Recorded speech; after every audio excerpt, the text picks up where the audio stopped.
मी वंचित बहुजन आघाडी नागपूर शहर प्रति आपल्या सगळ्यांना खूप खूप धन्यवाद बोलतो।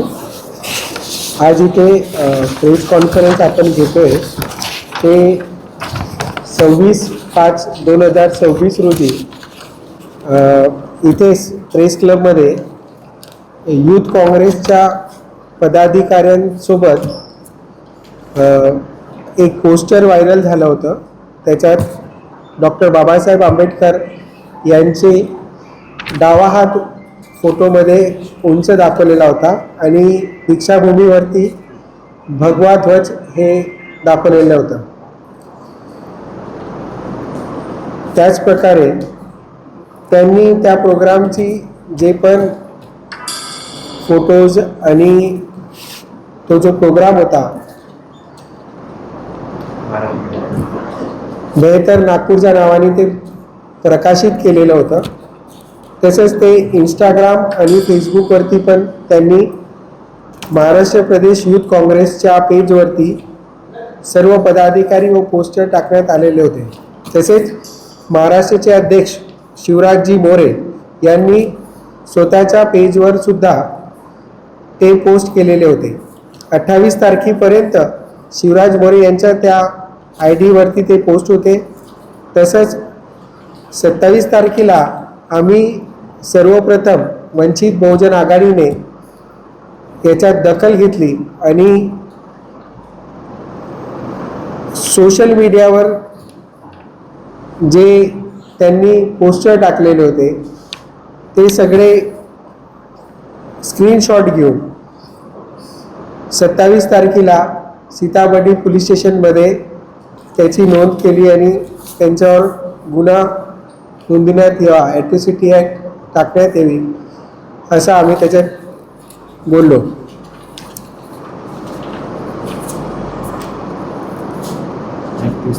एकतीस तारखेला आम्ही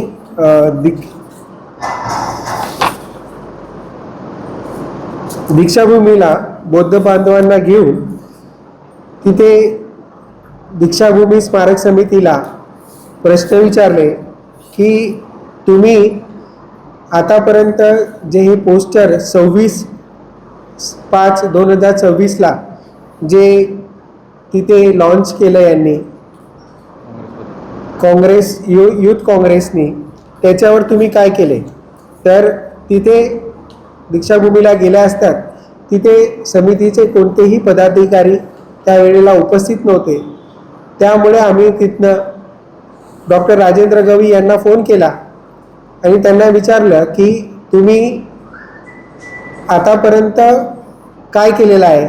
26 तारखेची घटना आहे, आज 31 तारीख आहे, तुम्ही आतापर्यंत त्यांची कंप्लेंट किंवा FIR कुठल्याही पोलीस स्टेशनला केलेली नाही आहे।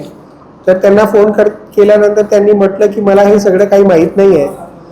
तर मला हे बोलायचं आहे की आपल्या नागपूर शहरामध्ये आपण राहतो, कोणी दीक्षाभूमीवर काही हल्ला केला किंवा कोणी तिथली दिवाल तोडली तर आपण सर्वप्रथम तिथली जी कमिटी आहे त्या कमिटीला जाब विचारणार की बाबा इथे काय घडून आलेलं आहे। त्याच प्रकारे आम्ही तिथे प्रश्न विचारायला गेलो तर ते बोलून आलेले होते की तुम्ही काँग्रेसला हा प्रश्न का नाही विचारला, काँग्रेसला हा प्रश्न तुम्ही का नाही विचारला? तर आम्ही संविधानिक रूपाने संविधानाच्या अनुसार संविधानाच्या मार्गाने आम्ही सर्वप्रथम सीताबर्डी पोलीस स्टेशनला 27 तारखेला त्याची नोंद केली आणि त्यांनी दखल घेऊन आणि सीताबर्डी पोलीस स्टेशननी म्हटलं की आम्ही त्या सगळ्यांवरती ॲट्रॉसिटी ॲक्टच्या अंतर्गत गुन्हा दाखल करू। आणि त्यांनी एक लेटरच्या माध्यमातून मी तुम्हाला सांगू इच्छितो की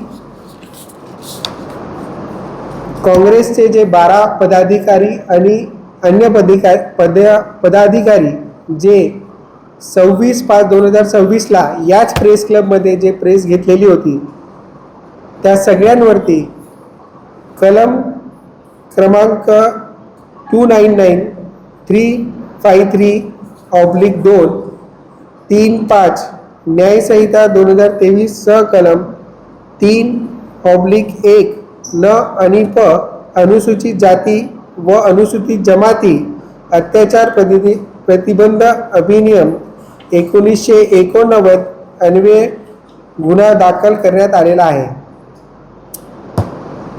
तसंच आम्ही ह्या गुन्हा नोंदीलाच्या अगोदर तिथे पोलीस स्टेशनला कोणी त्याची तक्रार घेत नव्हतं, तर आम्ही आमरण उपोषणची पण कंप्लेंट जिल्हाधिकारी कार्यालय म्हणजे कलेक्टर साहेबांना आणि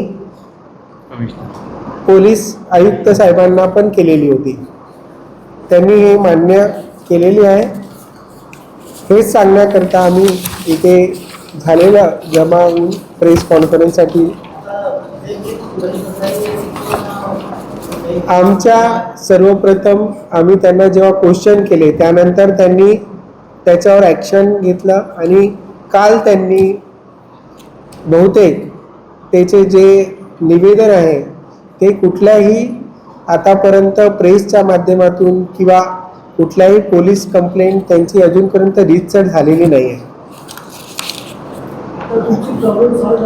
नाही, याच्यानंतर कधी पण जर दीक्षाभूमी आणि त्याच्यावरती कोणी पण काही बौद्ध बांधवांवर असे कोणी अत्याचार करत असेल तर वंचित बहुजन आघाडी त्याच्यासाठी तत्पर उभी आहे आणि हे कदापि सहन करणार नाही। भारतीय जनता पार्टीकडून नाही, हे सगळे अजूनपर्यंत त्यांचा कुठले पण एव्हिडन्स प्रूफ नाही आहे।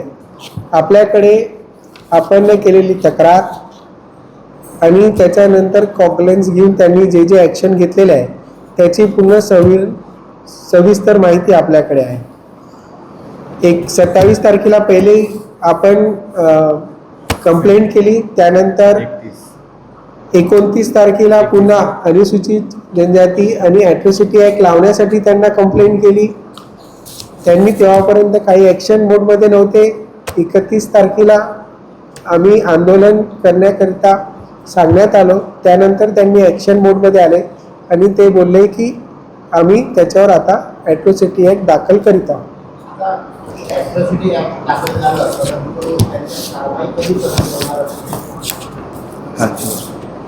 काल सगळ्यांना ते बोलले पोलीस ACP साहेब की आम्ही सगळ्यांच्या आता बयान आणि त्यांना सगळ्यांना बोलू।